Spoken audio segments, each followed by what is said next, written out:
Hi all, my name is Sumit, and you've seen my previous session on education in the US. So this is another live stream session by Leverage Edu, and today, we'll be talking specifically about a master's program in the US. So, in my last session, I spoke about why should students select US as a study destination. I spoke about few undergrad and postgrad courses available in the US institutions. Some limiting beliefs and fears that we as students and parents need to get rid of as far as the education in US is concerned. Uh, and I also briefly described the process of admissions to these US universities. So today I'll be covering a few topics in this live session. To start with, who all are eligible for a master's program in the US? What kind of preparation is required for the admissions? What are a few exams that that a student needs to take in order to apply to these US universities? Some popular master courses, MBA programs. What is the importance of SOPs and LORs in the admission process? And also, what are the factors that need to be kept in mind when selecting a course in a US university? And what is the way forward for students after completing their masters in the US? Okay. And in the end, I'll be open to any questions that you guys might have, and then I'll be happy to assist you with that as well. Okay. So beginning with the first thing, which is who all are eligible for an MS program in the US. So anybody who has, so the US education system follows a 16 years of education system. They take into consideration 16 years of education and so anybody who holds 4 years of bachelor's degree from an Indian institution or any other institution overseas through other countries across the globe, they are eligible for an MS program in the US. So now the thing is, it becomes very easy for the people who hold a 4 year degree. From the Indian universities to get admissions. However, there are universities like Delhi University and other universities as well, which offer a 3 year degree.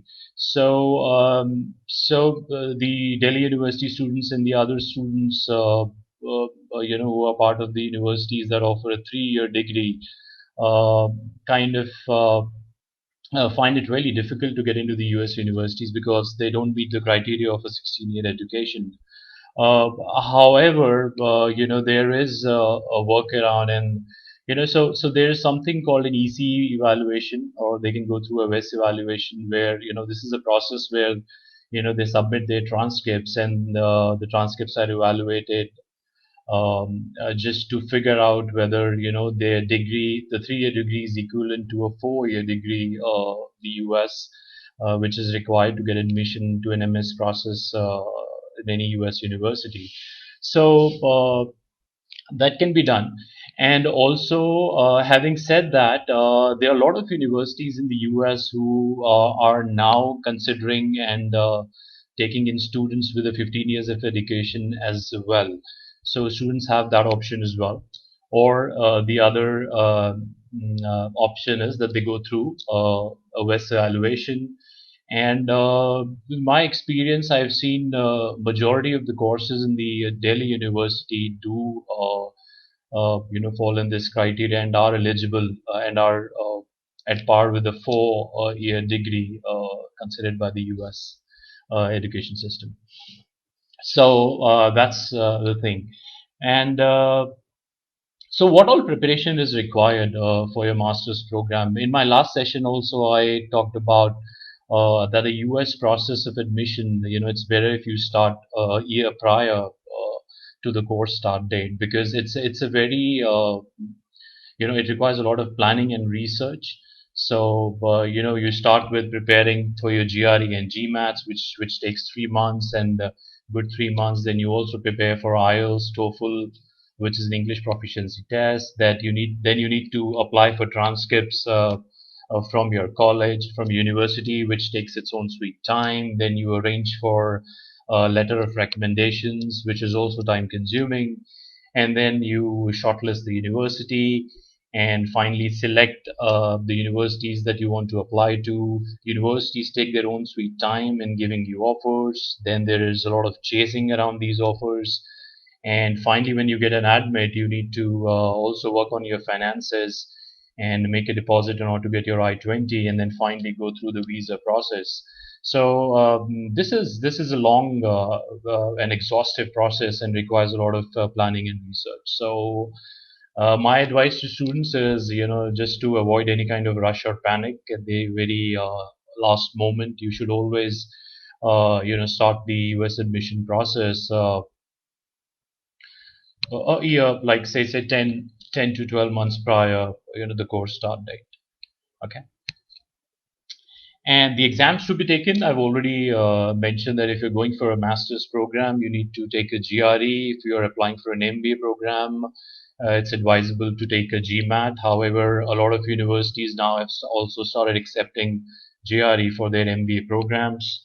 IELTS, TOEFL, PTE, Duolingo, all these are English proficiency tests which are considered by the US universities for making applications to the master's programs. Uh, and in my last session, I also spoke about a few popular courses that are available to students at the master's level, and they are computer science, information technology, fashion, media and mass communication, business analytics, engineering management. Uh, you have a lot of business courses. They go for MBA, Masters in Management. So yeah, these are some really popular courses that students opt for.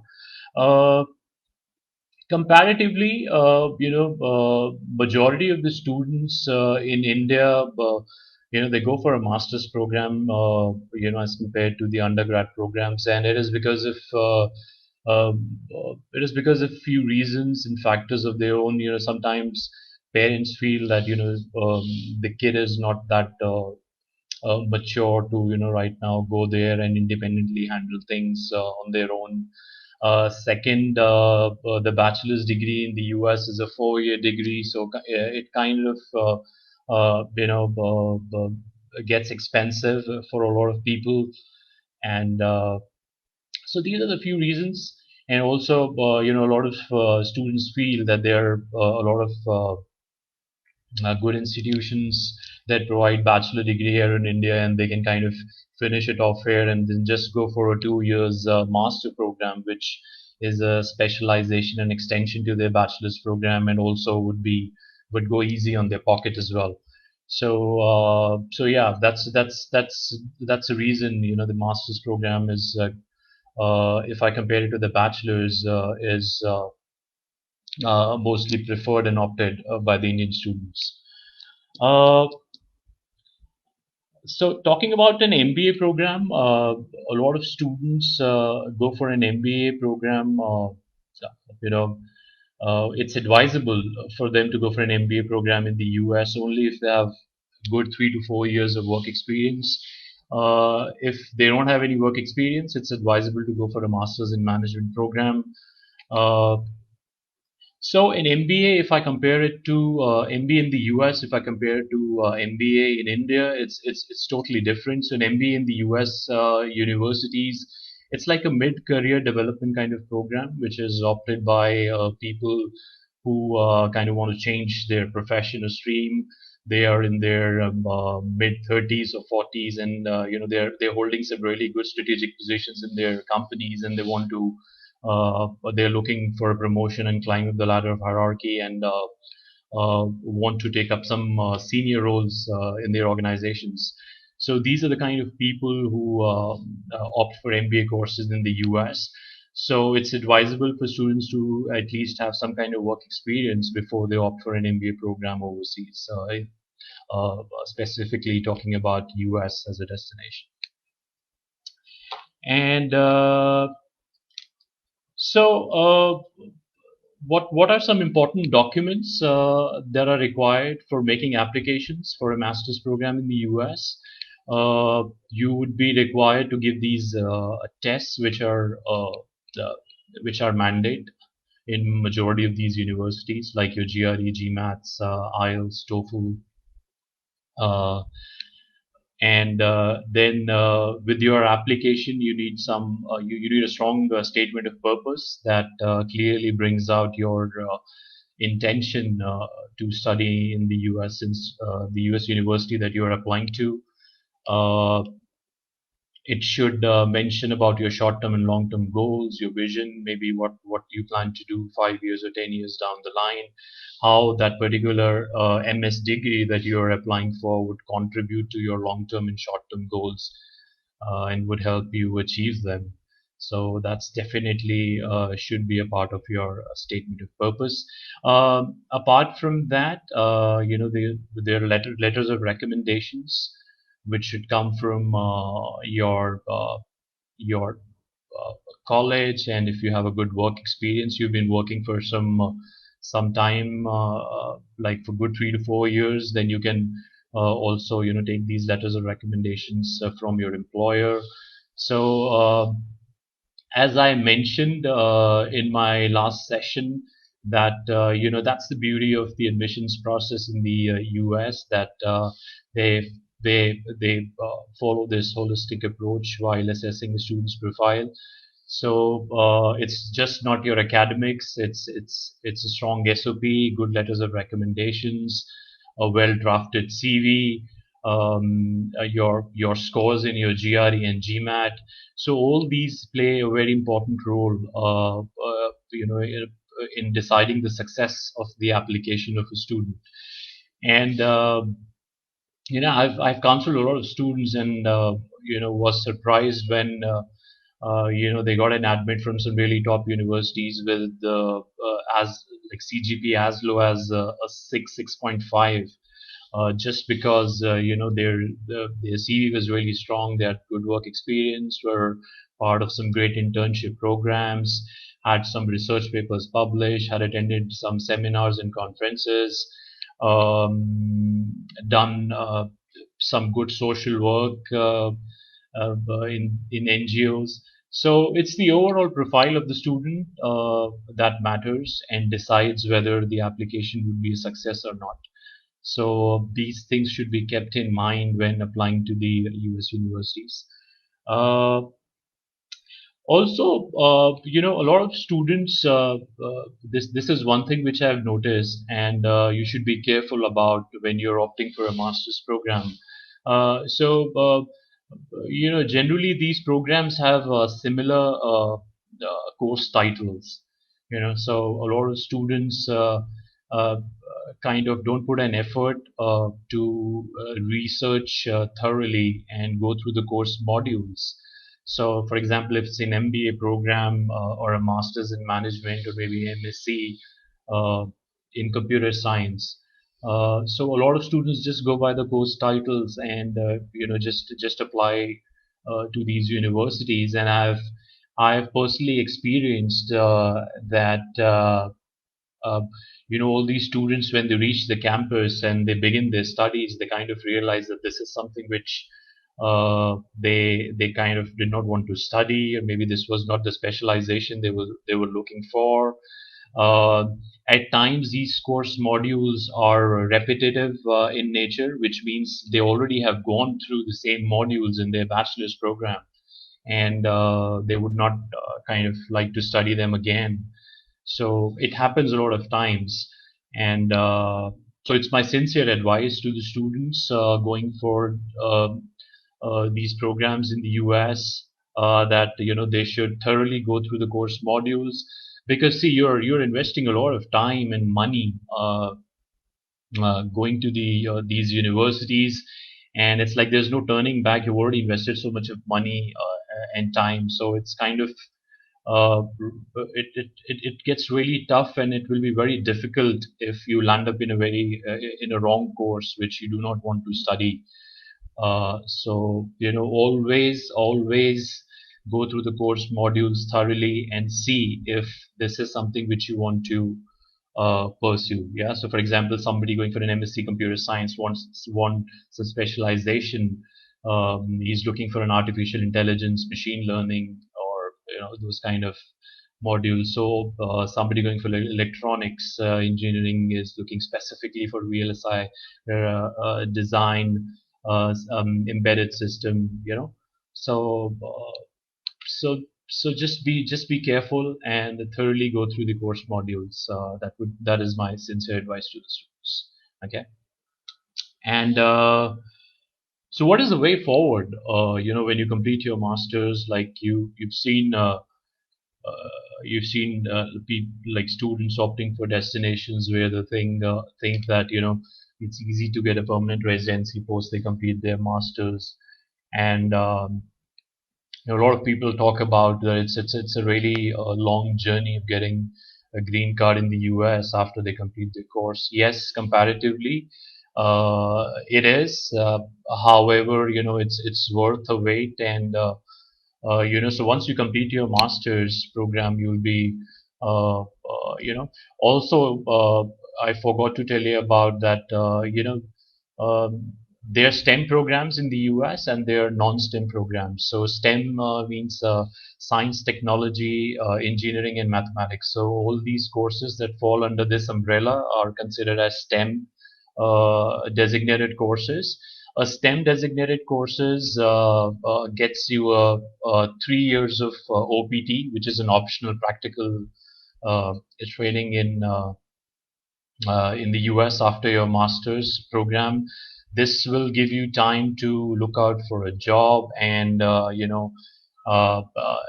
implement in a practical environment what's been theoretically taught to you in the classrooms.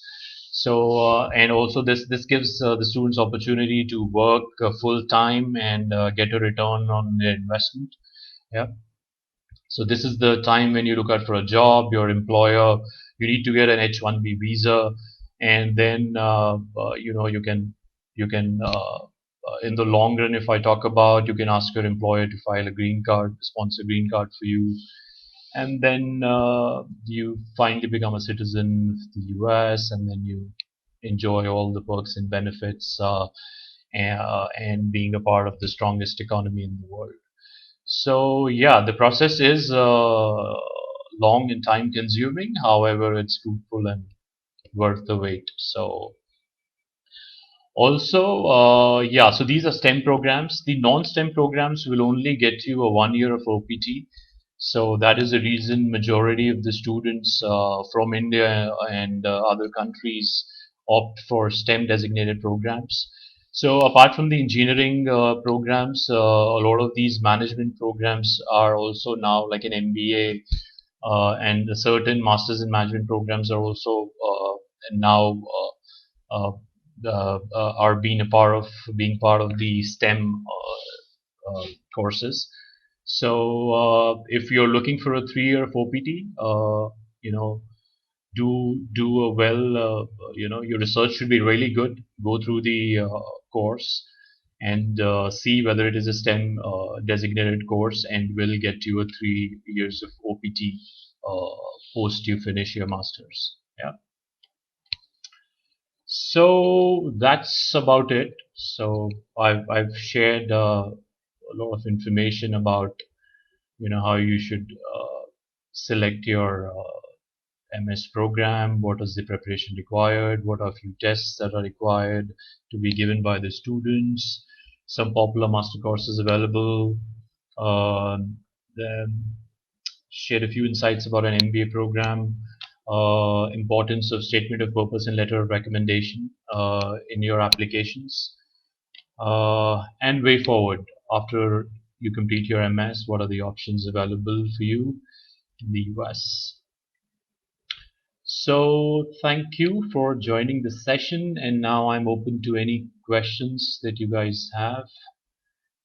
and you don't have to worry about the process being long and time consuming, and the drafting of a statement of purpose, letter of recommendations, CV, making shortlisting of universities, chasing offers from these universities, preparing your finances, and preparing for your visa, because there is a visa interview that student needs to clear, and that is when he gets his or her visa.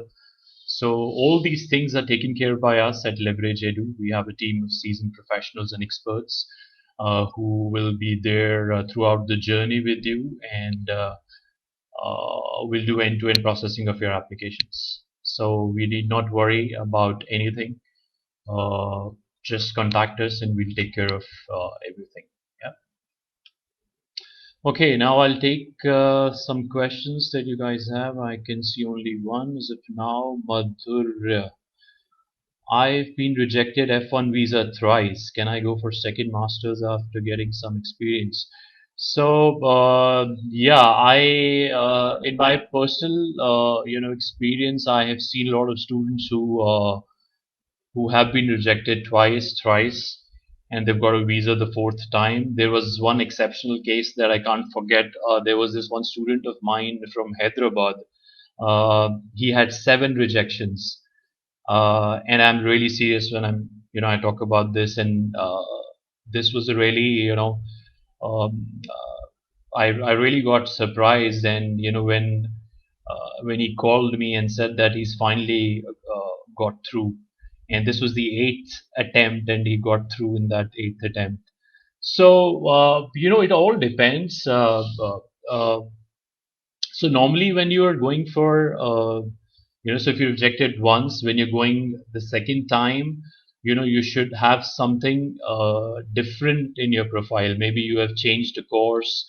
Um you check your finances, because some reasons for visa rejection, some common reasons are, so maybe you're not able to strongly justify your intention of taking admission in a US universities. At times they question you, how will you, like, if you've taken a loan, how will you repay your loan?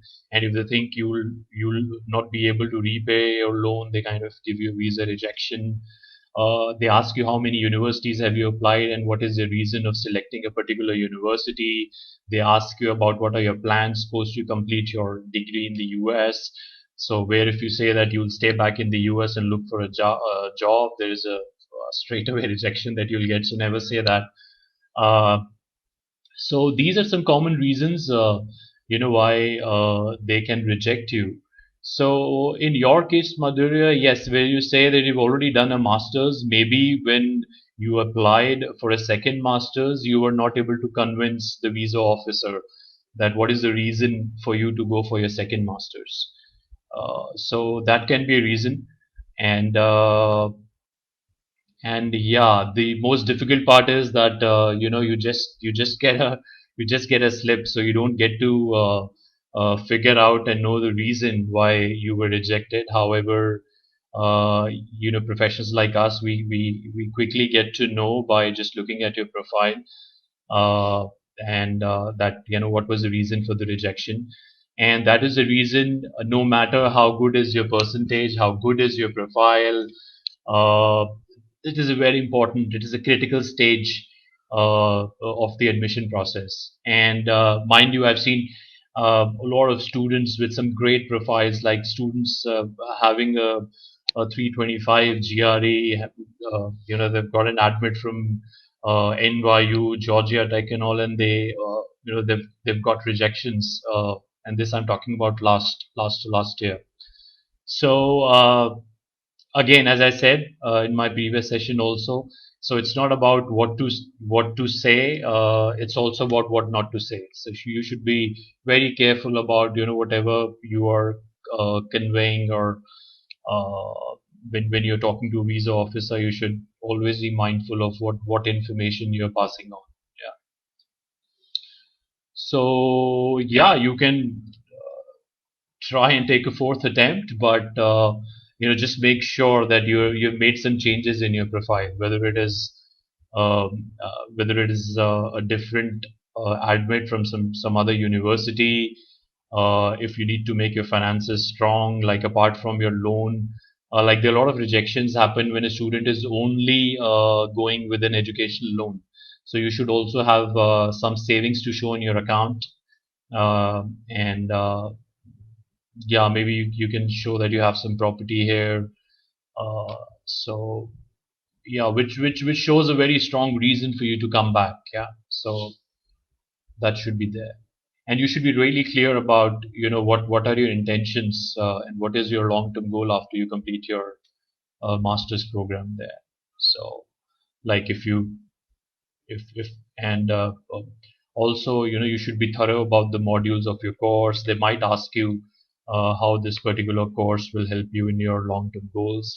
So in your case, I'm assuming they would definitely would have asked that you've already done a master's here in India, so why you're going for another master's. So if you're not able to tell them that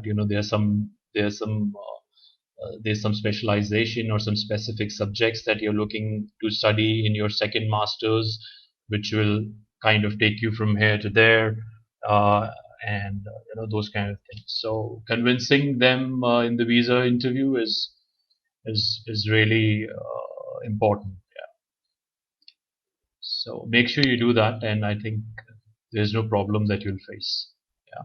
So next time when you go, you can take help from us. You can ex- like experts like us who will kind of guide you with the visa process, will prepare you for the visa interview, will help you make some changes in your profile,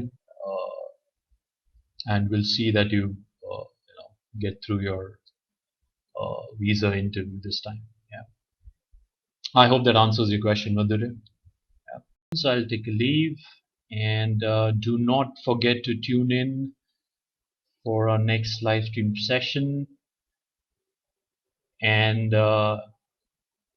any help that is required, that you require for your applications to the US universities, please feel free to reach out to us. The September 21 intake, there are still some universities open for admissions, and the January intake is also around the corner. As I told you, need to prepare in advance, uh, uh, and start with your applications 10 to 12 months prior the course start date.